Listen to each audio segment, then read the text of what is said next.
When we think of HR policy, we get into our mind a kind of image, which is a document having some pages all containing with complex language, rules, regulations, etc. And overall, which restricts the employee's freedom. This is what the image we get in our minds. Most of the HR folks, when we spoke on this, without our surprise, many admitted that they are not involved in drafting of policies. If at all they need to prepare or amend the policies, generally they have to look for help around them, like they have to take help of any kind of seniors, being they are not so confident in their capabilities, and even they are not able to gain the trust of the management. That is what the expression they have come up with. So considering this, we wish to start today's HR satsang with this topic, HR policy and how to draft it. Hi, this is Lavanya. I'm a HR practitioner and HR trainer. HR Satsang is a question and answer web series on HR people management topics with eminent leaders from industry, which will help fellow members of our HR fraternity. Ram Akella, today's guest, is having 16 years of corporate experience in human resources management, worked in different leadership capabilities and capacities, and started his exclusive HR services initiative 4 years back called Enrich HCM Solutions. His LinkedIn profile will be shared with you along with the contents of this video as downloadable article. Welcome, Ram. Let's start with the basic question as the very first question I would like to ask, because we are discussing about HR policy and its drafting part. I would like to know the very first question, what is a HR policy and what it contains? Thank you very much, Lavanya. Before getting into understanding of what is HR policy, let's try to understand what is a policy. The policy is philosophy of the management. Whatever the management is thinking about any particular HR related or any particular aspect, right? It is the philosophy of the management, what management would like to see. When it comes to HR policy, what is management's philosophy towards HR functions? For example, if you see, what is the philosophy towards leave?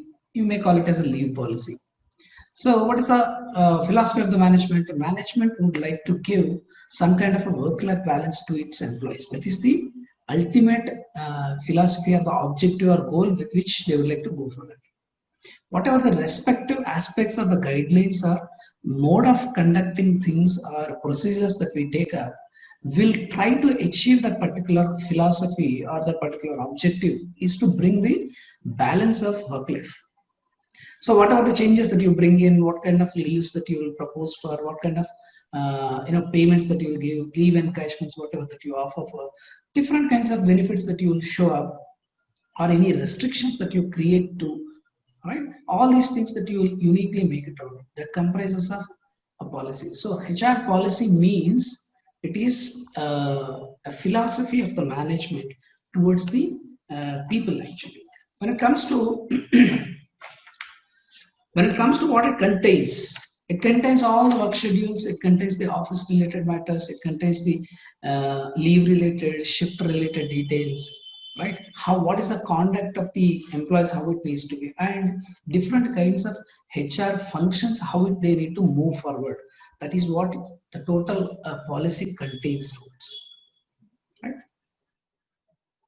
That's nice. So you are to say that the philosophy of the management is going to get articulated as a policy. So let me ask the next question of it. Like when we think of policy, we'll be thinking the next part of it, how a policy need to be.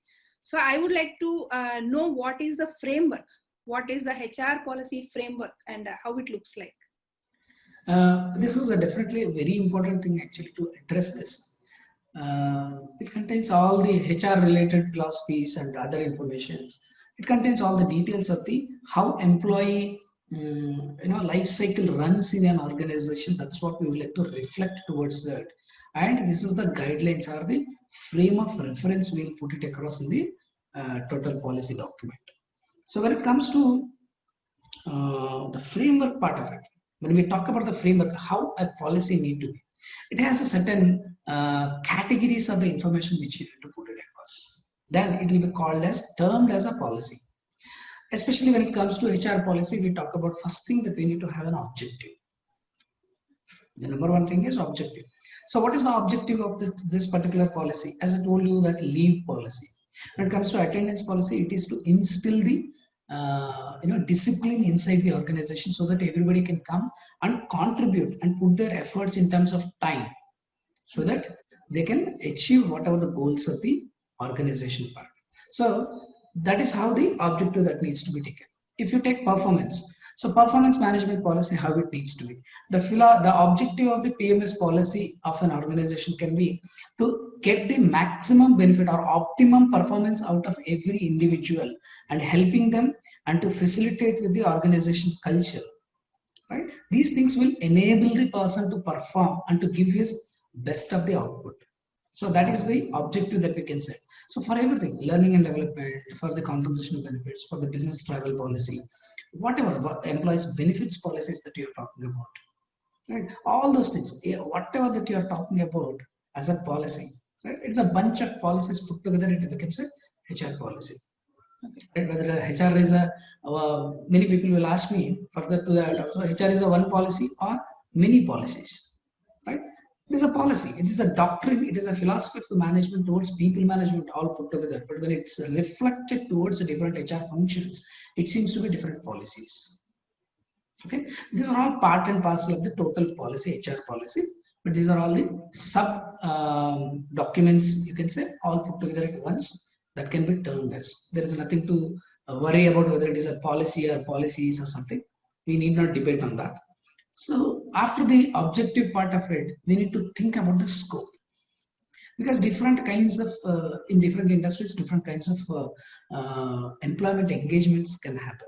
Some people could be contract employees, some people could be project related people, some people would be permanent employees, right? So contract to hire kind of people who are not belongs to our payroll, but they are working from different other companies. They are working actually. So external consultants, there are many other people will work, different categories of the people will work. So what is this policy belongs to, or whom it is applicable actually. So we need to see that scope and applicability, both the things we can see together, right? So what it covers and whom it is applied. Covers can be taken on scope and applicability can be seen on different categories of the employees part.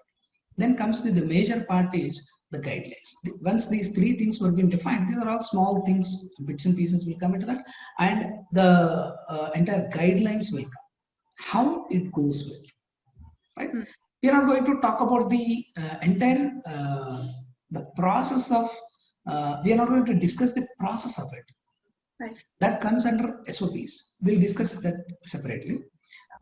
This guidelines contains regarding that particular the policy, whatever is there, what are the different possible scenarios that are coming into in an organization set regarding that. Maybe for leave policies, what could be the different kinds of possibilities might be there. A person should be able to intimate, he should not be able to intimate, whether it could be a sick leave, whether it could be unfortunately it happens. Some people might do it deliberately also. Right. To curtail such kind of things and to handle the exceptions or anything which is beyond to the spirit of that particular policy is there, that needs to be curtailed. So your guidelines must be having such kind of possible scenarios and what could be the action, because this is the guidelines to a HR person. These are all the guidelines to the stakeholders. Right.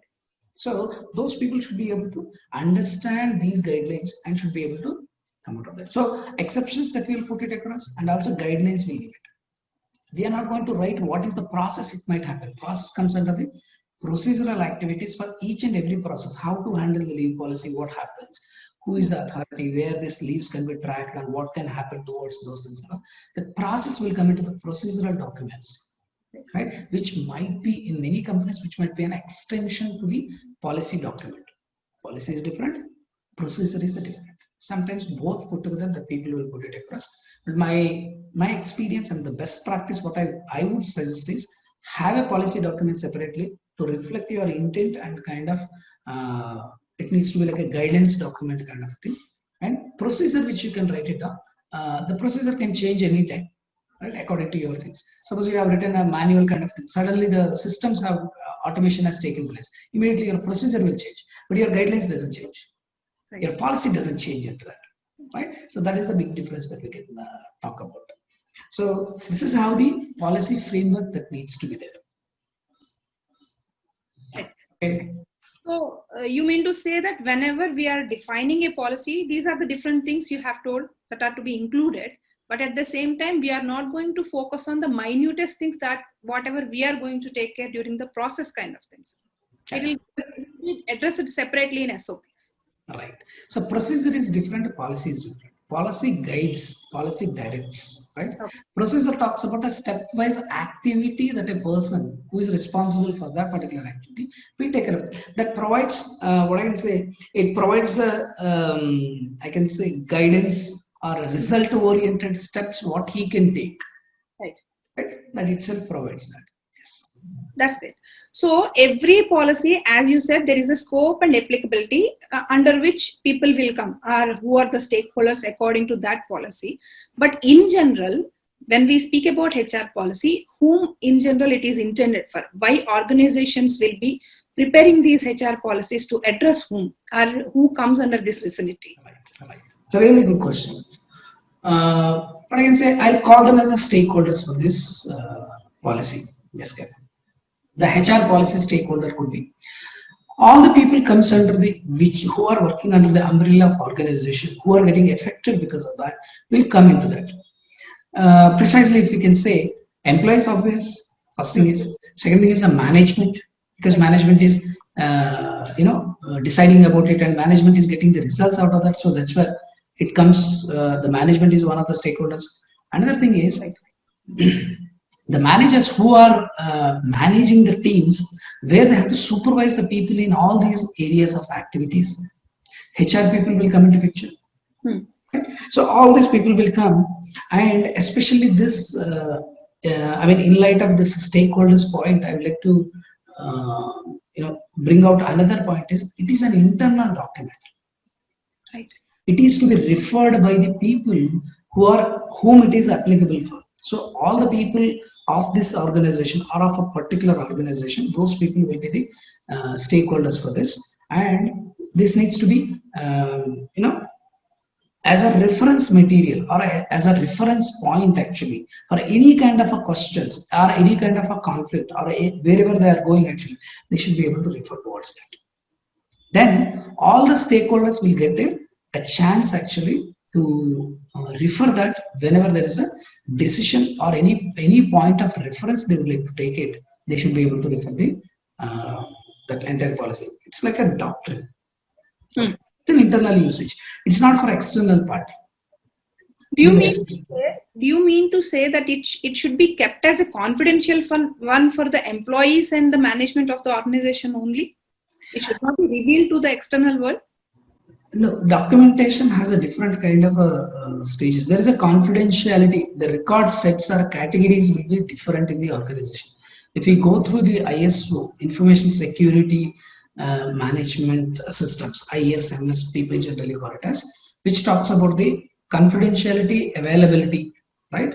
And what is the inferences that we take towards that. So when it is talking about that, there is a restriction. Means it is a restricted use, which is internal, general, or a public document. Right. Confidential is another category. Confidential is specific to certain people who are authorized to refer those things. They can see further, like budgets, like provisions, like any financial matters, or any confidential aspects of the organization, which may turn to be negative for the organization if it gets revealed. Those things are to be called as a confidential. Restricted is within certain segment of the people itself, it will be referred to, right? Employee salaries will be there, which will be not only for HR, it is for the management, it is for the accounts and the finance team and HR team also. Right. So which is a very specified group itself, it will be restricted. Confidential is completely confidential and it will be given to the specific authorized people only. Right. Public is anybody can see those things, like audited results. They're published to the outside world itself. You can see any company's audited results, anybody can see that. Because people who wants to invest in that, people will go for those. So those are all publicly announced, which is already announced that we bagged so and so kind of a project from so and so company, right? And we got this orders from them and all. This is the worth of these many millions of dollars or whatever it is. Okay, these things are not a confidential. Once it is revealed, it is not a confidential kind of things, right? So internal documents are, it is only for the internal references. The policies are there, which can be referred by the internal. Once the person joins as an organization's employee, then he is authorized to refer those things. Right, right. So that's a wonderful answer actually, because there are several myths that are spread in the market. People will be having different kinds of perceptions according to these things. So that's why we are getting more of the clarity now, I think. So when we are speaking about the HR policies, it may spell a little bit crazy or somewhat like that, but the question I'm asking may also make you laugh. But the question I want to ask you here is, what is the relation between HR and HR policies? Okay. So, I mean, the most common thing is the HR, human resources, right? The policy related to them, but that's okay. That's a really wonderful question. I'd like to answer this, like, HR people, HR personnel are the owners of HR policy. Right. Okay. So initial career in the HR personnel, HR executive, or at a managerial level till a certain level of job levels that you reach in that particular cadre, you will be the custodian of the HR policy, and you are the person who is going to implement and follow it and ensure that other people are also following the same. Right. That should be your responsibility towards that. Okay. Initially, you might not be getting it a chance to prepare it probably, or a period of time when you are growing in your career, moving up in the ladder of HR. At that time, you should be ready and well equipped to prepare, amend the policy related things based on the situations or the customization. You should be able to do that. You should get ready for that. Right. So that is the most important thing, that HR versus the relation between the HR and the HR policy should be like that. Okay. So initially you should be able to understand, you should be able to interpret well, and you should be able to communicate well, ensure that it is getting implemented. Then slowly you will try to get exposed to the impact of what is happening. Say suppose a notice period is there. It could be one of the important points in the HR policy. So if the people are not following the notice periods correctly, okay, so the policy and the practice, there is a deviation. And the such kind of deviations that are happening, actually you have to make a note of it. And you should be able to understand, okay, what occurrences with what kind of intents it's been deviated. Probably there could be a point, right? We cannot say that every time it should be the, there is no such kind of thing. HR policy is also possible to get amended. Right. It can be changed according to situations. It cannot be same as it is. As you are growing, your needs are also growing, and your people are also growing, and their needs are also changing. Actually, expectations would be something different, depends on the people. Now today, new millennials and other Gen Z people are joining with us. So the new generations of workforce are having different expectations and aspirations. So we should be able to accommodate all those things in our philosophy. Right. So at that time, there is a lot of, there's a bonding is there between the HR and the HR policy. As you are growing, you should be able to improve the skills of those things, and you should be able to amend those things, prepare and amend your policies. That's how you need to take it. Very true. By this thing, I have got a reference of the present situation. As we have seen earlier days before COVID-19, we can say work from home used to be very rarely offered to the people in very special needs or somewhat emergencies and those situations. And today people are following the new norm with HR policies of work from home, especially made for them, so that they can work throughout their life, work from home only. Maybe this is the kind of amendment people are making. Very true. Very true. Situations are changing. Accordingly, you should be able to customize the policies as per your need. There is no thumb rule that, and there is no, there is no such kind of a thing like, it cannot be changed or something. It can be changed. It is our internal document. It is for the convenience of ourselves. It is a facilitating document for us and giving us the direction and guidelines for us, so that everybody can follow the unique sense of it, so that the practices can get established where your work culture, the beliefs and the practices will come into on the same page. Everybody will be on the same page. The employee who wants to move out of the organization and the company who wants to retain him, the thin line between two of them, bonding is a notice period. That is a diligently, both the people are following the same kind of things. Then there is no, disheartening or any tough kind of situations while leaving the organization. Exactly. Yeah. Right. Very true. So when we are speaking about the relation between HR and HR policy, you are saying that HR is the owner of the HR policy. So then he is responsible for the implementation part of it. That means he needs to bring it into the practice and he needs to run according to the process that was being suggested. Right. So what is the tool, or is there any kind of measure that we can do? How do we measure that, whether the policy was being implemented and got into the practice in the right way or not? How can we do it? It's a good question, that what is the impact of HR policy?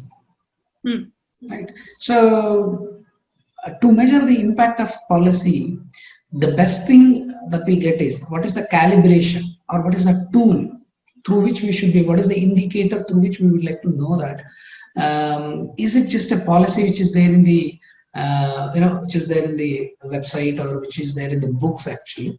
Are we really practicing those things? So there is a classic thing is there actually, the policy whatever that we are having, the intent with which we have started with that, and we should be able to see that it is getting practiced on the ground. Right. So the thing says practices.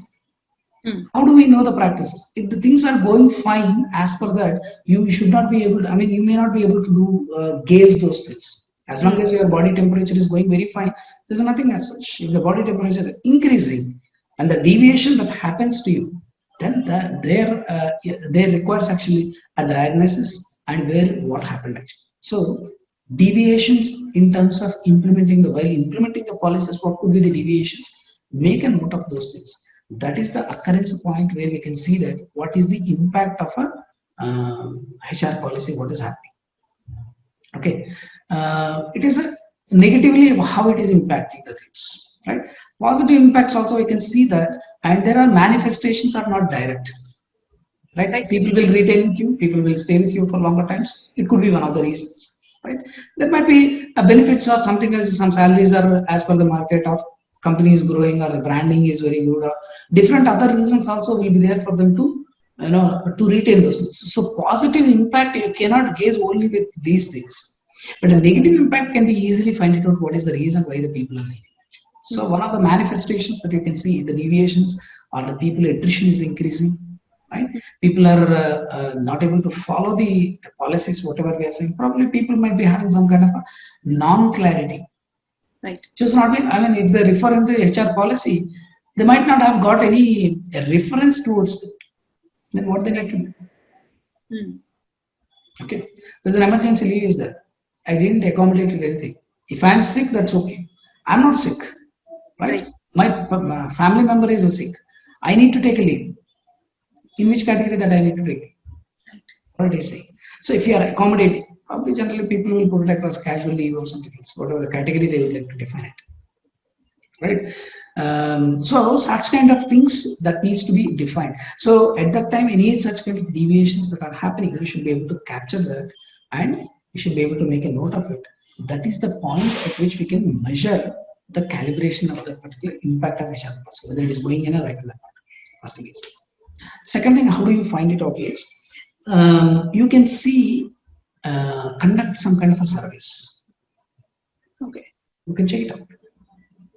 Right? So then what happens is, what is the impact of it? Where the unclear things that are happening. So everything we should be able to see for that. It might be look like a transaction.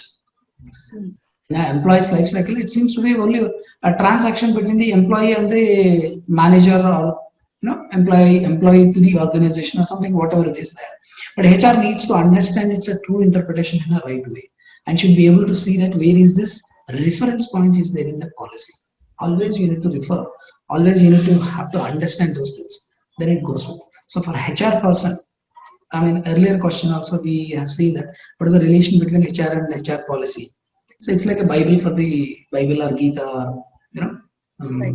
Adi Granth or whatever it is. It is there for a HR. It is such a kind of important document for them. You always look for the reference of it in the HR policy document. Right. But great. So in the same process or follow steps, let us say, once we have defined the policy and once we have checked out how the implementation part and impact part is happening and how we have to gauge that. In the same way, even after implementation, we have found that some of the things need to be changed. As we already have said that it is to convenient, it is to create convenience for the people. Absolutely. So that is the case. If I have to review and revise, and then finally I have to make some amendments in that. If that is the case, then when that review period should be? Is there any fixed period for that to review the things or anything like that? Yeah, especially for HR policy, there is no fixed time actually to review it. It depends on the occurrence, whatever it is coming.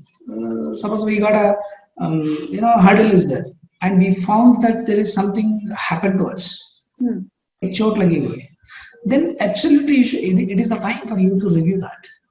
There is no specific period, but whether it's a deviations or whether to address it and to amend it and to take some kind of a changes into those things, modifications, general observations, all these things.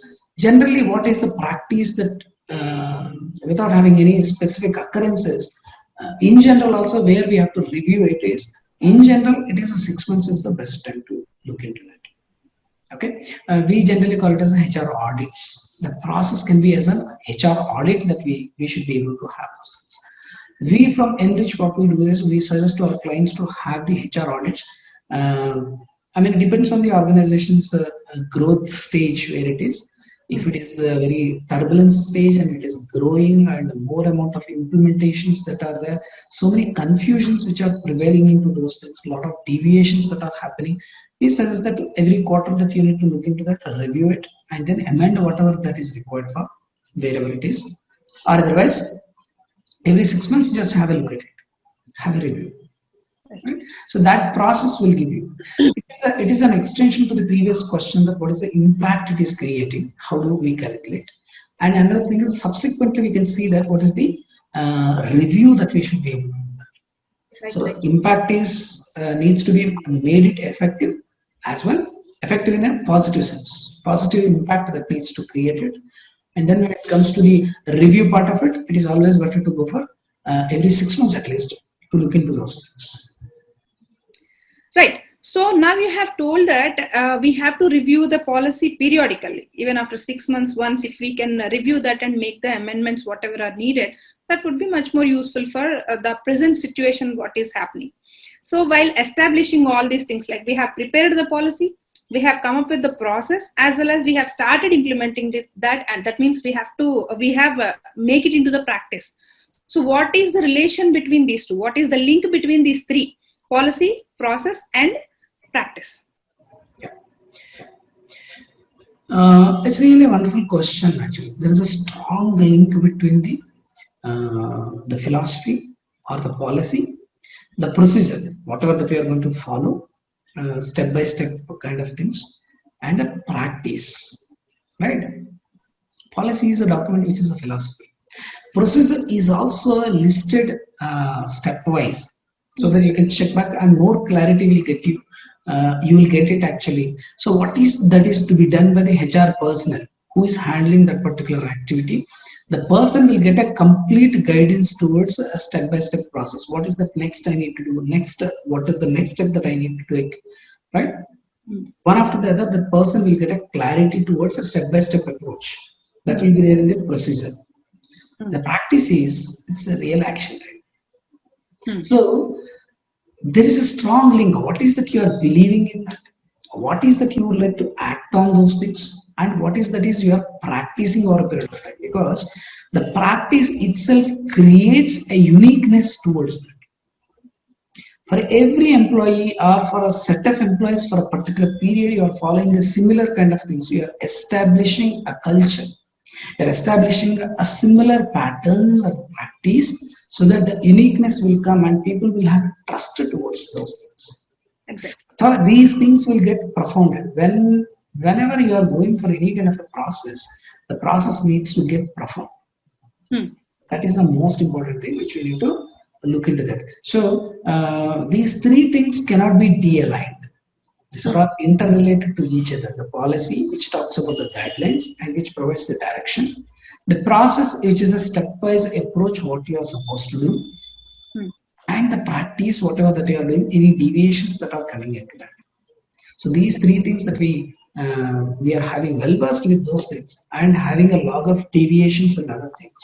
Especially you can see what is the any kind of a dichotomy or a trichotomy which you are getting in terms of whatever that we are having as a philosophy, process, and the practice. You can see for those things. Great. So in my process of asking questions, I feel that we are almost all come to a 50% of it, what I wanted to ask. And now we have understood what are the basics of HR policy, how it is related and whom it is intended for, and how to prepare it, how to implement it, and how to make it more useful for the people. Finally, I have understood one thing is management which wants to establish a right kind of relation between them and the employees, as well as to provide a wonderful culture in the organization, equivalent to all the people across the organization. They have to implement the policies. So now my most important question on the very topic, how to, because through HR Satsang, we want to address the how to part of it. Because we want to make all the HR fraternity who are enthusiastic to understand how to do these things practically. That is what I have come to that extent. Like I want to now know how to draft the policy and what are the points we need to keep in mind while preparing the policy. That's right. It's a real, the practical sense that we are getting into right now. How to draft a policy. Right? There are certain points which we need to keep in mind. There are several points that we can talk about it, but 5 points that I would like to make it more deliberate and more stress that I would like to give it to, highlight that I would like to give it to, so that you can understand better what is that you are supposed to do when you are drafting a policy. First of all, what you need to do is, while drafting the policy, you need to understand the intent behind it.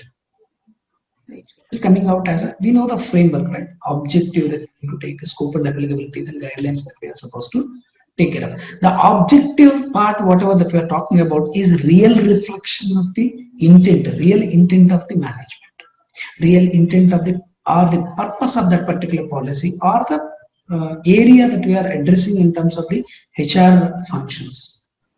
Right? You need to understand that intent very clearly. For what? What is the purpose of this particular policy? Why we are giving these kind of guidelines? And what is the ultimate objective that we would like to achieve about? Point you must be very clear when we are making that out. This is where it's not everybody's cup of tea. This is where most of the senior people and strategic level people will involve in drafting the policies. That's where it seems to be not less than 10 years of experience people may not venture to get into. I'm talking in general, right? Any categorical specific. In general, less than 10 years of people may not so frequently they venture into preparing the policies or drafting the policies because of that. Because it requires a different kind of, understanding and articulating is very important for that. Okay, that is one thing. Second point I would like to say is it needs to be very simple and clear communication. We should be able to put it across. Right. It's not a legal kind of a document that we are binding between the people and all. No. It is an intent that we would like to convey from the management to the employees, from the organization to the employees. That's what we should be able to see. So very simple and clear communication is the most important thing. It should not be half-hearted again. It should be complete, clear, and a simple language that we should be able to use. The complex jargon, the complex kind of things, and too many complex sentences need not be there. Make it as simple as possible. Let the people also understand at a layman level language. Not layman actually, to say that simplified, every level of employee should be able to understand that very clearly without mincing the thing. Right. Because the overall what happens after that, people will take misinterpretations and people will do a different kind of exploitations part of it, and they will like to puncture the spirit of the policy altogether. So that's why communication is very important. Right. Next one is laying down the guidelines. Laying down the guidelines with all possible scenarios which may occur in an organization set. That needs to be very much clearly, we have to keep it in mind. Every possible scenario, we should be able to make a note of it. What is the guideline? We would like to write it down here. A possible scenario, what can happen actually? What it might happen actually, right? So you should be able to think through and to bring it out all the possible scenarios. Of course, if you leave it one or two rare cases, if such kind of occurrences will come, you can amend the policy. At least 80 to 90% of the all possible scenarios, you try to put it across and implant into those things. And you have to get ready with the first cut that needs to be made it ready. And then what you need to do is you need to call up the committee, whatever is there actually for any organization. It is always better to call all the big shots in the organization, maybe the directors, maybe the vice presidents, maybe executive vice president, people who are having experience in that particular organization, who can think about it and who might have got exposed to different kinds of scenarios. Call all of them and put it across for their review. A common review that always gives you in lesser time, you should be able to get it verified the first cut. And you can get the suggestions from the other people also. So your draft will get verified and gets ready with those things. That is the fourth point. And fifth point is finalize and take the consent from the management side of it and try to communicate to the stakeholders. Right. Share it with them, notify them that there is a amendment has come, or this is the new policy that we have brought into. Either it could be email policy, either it could be BYOD policy. There is bring your own device kind of things. So there are different kinds of occurrences will come. People will have different needs will be there. So you have to go with the POSH policy now. Today's it has come. Yes. There are different kinds of policies that are entering into it.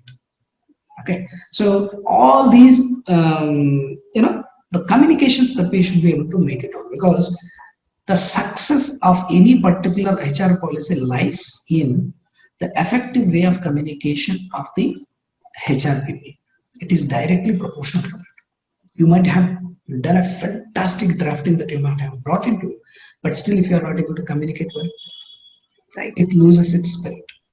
And one more point, finally, I would like to talk about in this particular aspect is, please do not copy and paste from the Google or from any other aspect. Try to create a draft from your own mind and hand. You try to use those things, and then only it comes into a right kind of thing.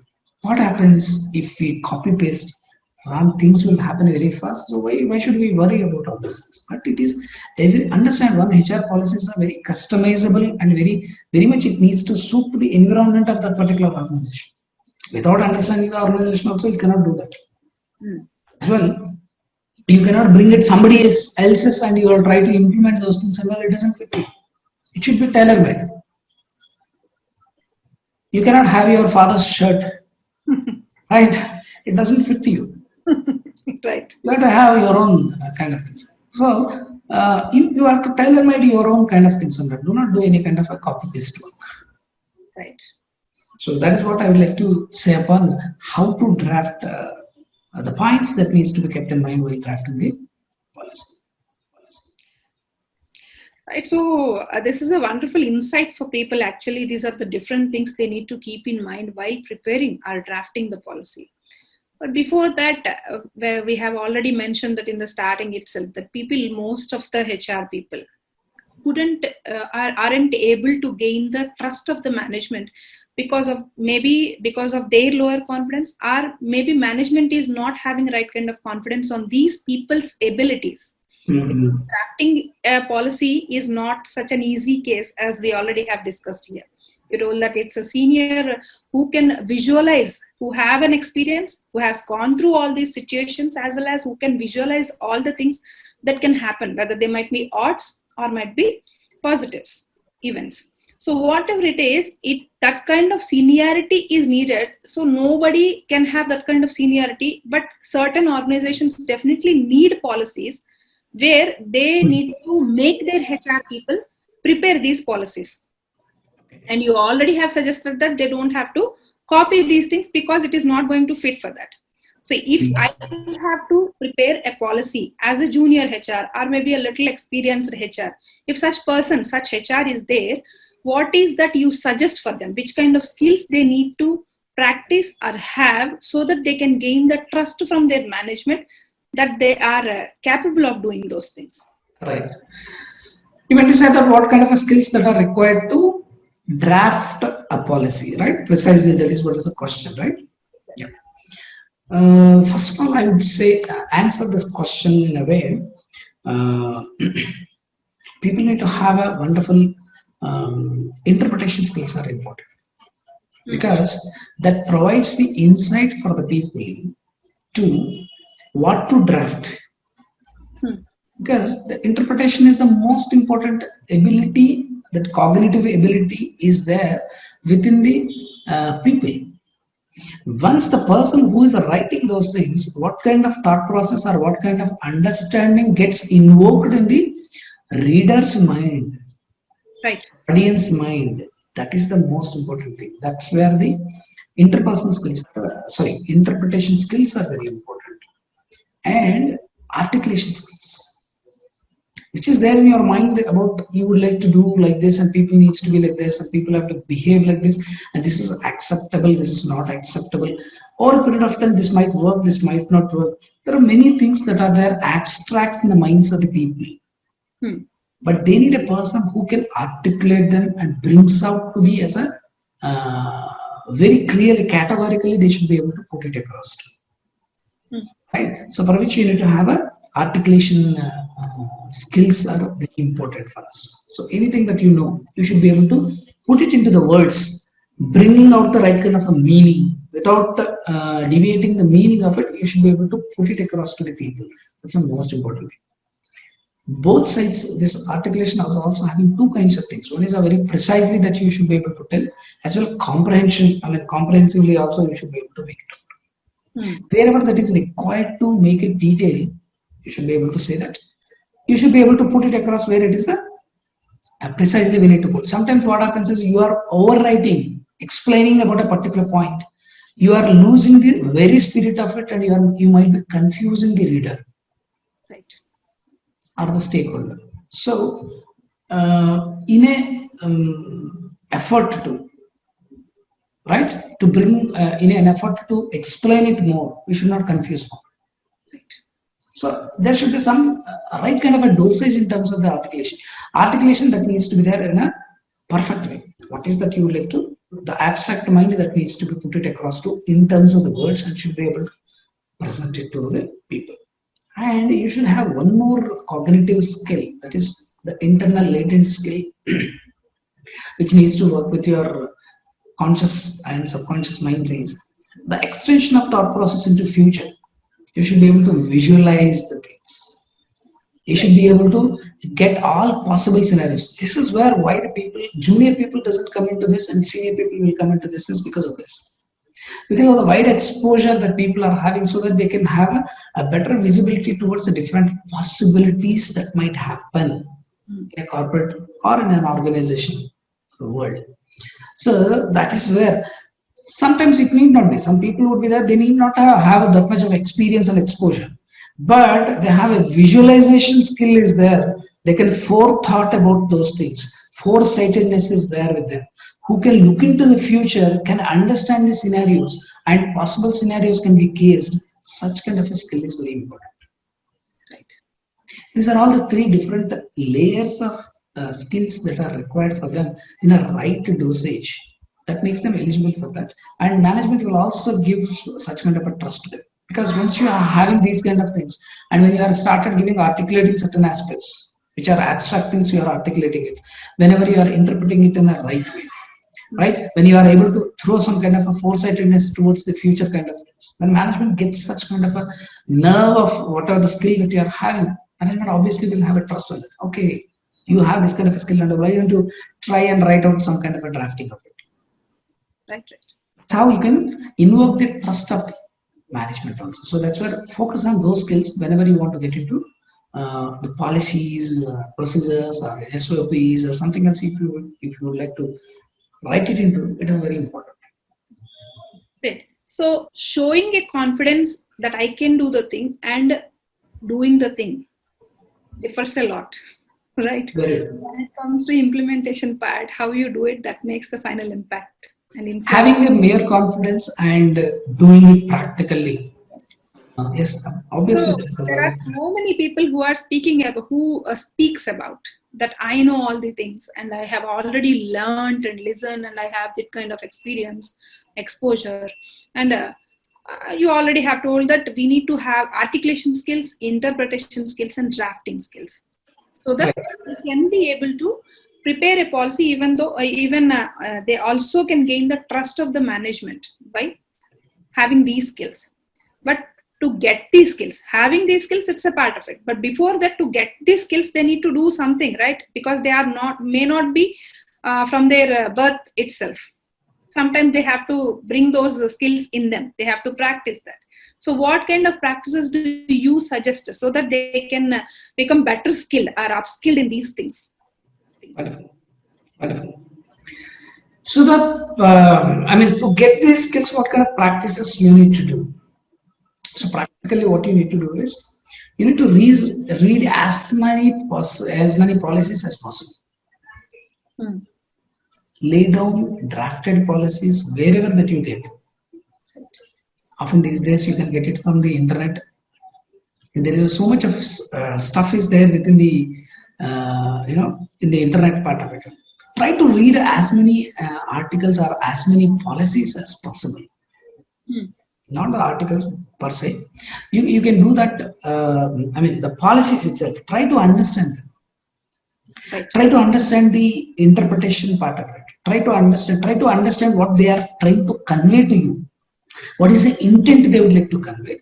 How they conveyed. Because the style in which they have conveyed will get registered by your subconscious mind. See, unknowingly, whenever a person speaks or you read something, the style of writing or the style of speaking, because you are receiving as a receptor, when you are taking those things and all, your subconscious mind takes care of the language and the style in which they have communicated, right? That flow part of it, these are all unknowingly that you will get it. So that's where most of the practice that you need to do is, you need to study those policies with the right intent and try to understand the intent of it, how they have conveyed. Right? From that perspective, if you try to look into that, you will understand it. Once you have understanding and you are going along with the flow, and I'll try to figure out what are the points unclear. People said that you will be paid based on the so and so, based on the performance. What does it mean? It's not so clear. The output is not so clear. It's not crystal clear, or it's not been objectivized. Right? So it's an unclear point. Take that ambiguity and try to figure it out and keep it with you. So that what happens, you're identifying the unclear and any kind of points which are not being spoken very clearly. So you try to identify the gaps, those unclear points, and that builds a stuff for you. Whenever you are drafting, these things also fall into place with your style of writing. Automatically, everything gets into a place. So it is the only practice, and it is the practice which you need to do. Read as many policies as possible with an intent to identify the unclear points as well as to catch the style and how they are trying to convey to you. Then automatically your mind gets prepared, and whenever you have sat for drafting the things, automatically your articulation, your whatever the skills that are there, interpretation and everything, will automatically changes. Right. Yeah. So now this become much more interesting for our viewers, I can say, because they are getting to know what are the practical things they need to follow and how to do the things. So with this, along with this, I want to ask one more. I want to first of all give one more a proverb we all know, like regarding this communication skills. When you are speaking about the reading of policies and all, we'll be speaking about the 4 pillars of the communication. Most of the times we'll be hearing those things. The more you read, the more you can write, and the more you listen, the more you can speak. So exactly that applies everywhere, I feel. Now that we get clear out of it. So to going to my next question, almost all it's going to be my last question because every part of the process of preparing and drafting the HR policy almost all we have completed.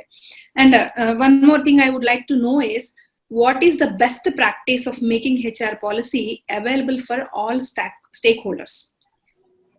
Because there are several things that are there. So how to make it accessible for them? Absolutely. So preparing a policy doesn't make any sense unless until it is made it available for the stakeholders or the people who are concerned. It should be available for them, right? Many a times I too get such a surprising answer from the people. You have a policy. Yes, we have a policy. Where it is already there in our website, or else it is there as a book or whatever, and things that they'll say. What is the meaning of it? What is the purpose of it? Unless until it is not made it available for the people. So nowadays there's a lot of automation. There's a softwares. There are many our own internal portals, right? So all these things that are available. So I would suggest that everywhere it needs to be made available, and the intent is to communicate about this particular policy, and it should be made available whenever they want to refer. Right. Okay. And try to make it 24/7. Right. Okay. Right. As per the business demands or as per the needs that are growing these days, we should be able to do that. I'll try to figure it out certain things to make it as one of the employee handbooks. Of course, nowadays there is no handbooks. Actually, only e-books are there. There are no physical, things right now because of the automation and because of the different patterns of working is also there. So that's where it should be made available anytime, anywhere, from any gadget. Right. So this is a kind of a cloud-based, and other things are also there. There are specific and very confidential places that we can keep it, and whoever is authorized can be given an access towards them. And as we discussed about it, it is an internal document, should be made available for everybody inside the organization, the person who is on the roles of the company. So employee ebook is one of the best options actually, so that you can refer it anytime. And a common place where it needs to be made available, maybe like your internet portal, right? Maybe it is like a common place where the people can see it out, the documents that they can see and download, and they can keep it with them, right? So such kind of a common places, it needs to be made available. And apart from that, any amendments that we do, we need to notify, because people should be able to know that there is an amendment which was happened. Yes, there is an amendment that was happened in the business travel convention or business travel policy.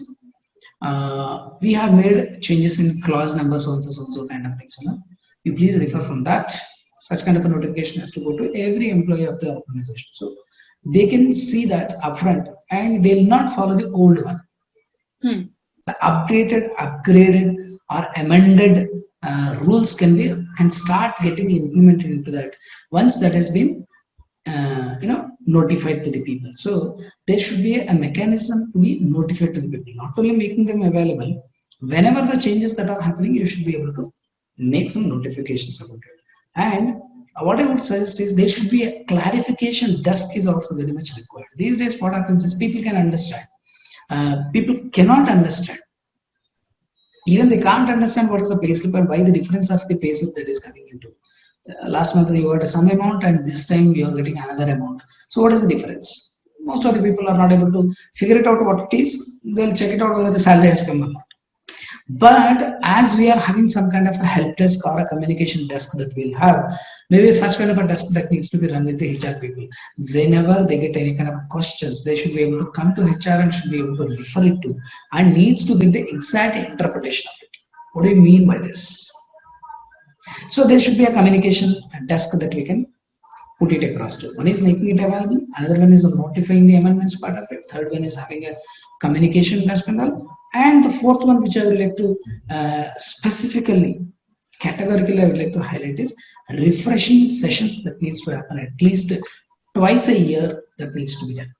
Every 6 months we should be able to conduct a overall workshop or a, I can say, a floor on floor or a town hall meeting or wherever it is possible for them, you should be able to announce. Nowadays you can do the video recording of those informations that you can put it across, so that conveniently the purpose is to get to know that refreshing the entire policies. There could be any kind of changes, there could be some kind of a deviations that people might not have understood well, they misinterpreted certain aspects. So what is that management is expecting from this particular policy, should be able to reiterate.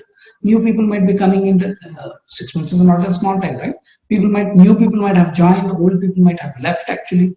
So this refreshing sessions, what happens is actually that gives a clarity, clear picture in terms of what to follow, what not to follow, what to do, what not to do. Also, people can get to know about it. So that's where it's not only making available for them, making available for them for the right kind of purpose, and the purpose needs to get served. Right? That's great, Ram. With this, my questions has got completed. But before I want to say bye for this session, I would like to know how Enrich is contributing for HR fraternity. How you can help in the sense of this, either HR policy or whatever HR functionalities. Just our viewers would like to know how exactly. When it comes to Enrich is a almost 4.5 years, 5 years old organization. We are a team of IIMs from IIMs and B schools. I'm an alumni of IIM Lucknow. So I have a total 16 plus years of experience, and every my fellow friends who started this organization are having not less than 15 years of experience, and we are engaged into HR consulting, HR skills training, and we are into placing of HR people, organizing HR help desk, and some knowledge portal also, HR knowledge portal also that we are running. And especially when it comes to the HR policies part of it, most of the MSMEs are focused segment is targeted customer segment is most of them are 80% of them are MSMEs, micro, small, and medium size of the companies, who are quite often they suffer with not having right kind of a guidelines for them in terms of HR. Right? Whenever the need comes, somebody will help them. Need passes off, and people again will fall into the same kind of old practices. But again, that such kind of occurrences will come. They are feeling for that. And nowadays, the business is becoming so complex unless until they are so unique and they are able to get the right kind of benefits from the people. Because talent is going to be the competitive edge. To prepare their talents and to grow their talents, actually, they need to have a right kind of policies that needs to bind the people towards the organization with all good intents, not to forcefully, not to bind them, but it is to be right way that we need to exercise those things. And especially HR policies will play such kind of thing.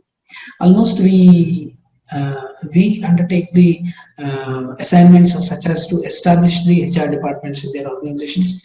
We follow the BOT model, build, operate, and transfer model. We establish the HR organizations or HR departments with that.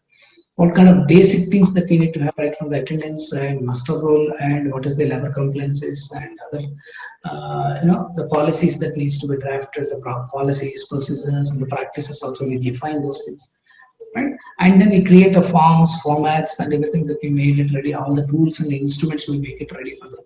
And then we'll train their internal HR employees, or else we provide our students, or from our side also we provide the eminent people also who are experienced also. We'll send them across as per the need, basically, because our cost is also that needs to be taken care. So we place the people and we train them. they need to choose their own employees and all. Their HR people will train them, and then we hand over all those things. And then next onwards, once this establishment is over from 3 to 6 months time, whatever is that, and then we move out of that particular regular activities of it, and we involve into the on and off monthly or quarterly that reviews and the HR audits kind of things that we'll take care of it, especially from the HR policies perspective. Great, Ram. That's very nice speaking to you. And with this, almost all, because these are all the questions, almost all we listen to from many of the HR people in a regular thing. And with this, I think most of the questions of these people get answered for this. Before quitting and before concluding this session, I would like to ask the viewers, after watching this session, if you are still having any other questions, you can post them in the comments so that we can come up with the next one more session to clarify your doubts also. And along with that, thank you very much, Ram, for taking a good time and coming up with all the wonderful insights which might be regularly and very much useful for the people. Thank you. Thank you so much. Thank you so much. Thank you very much.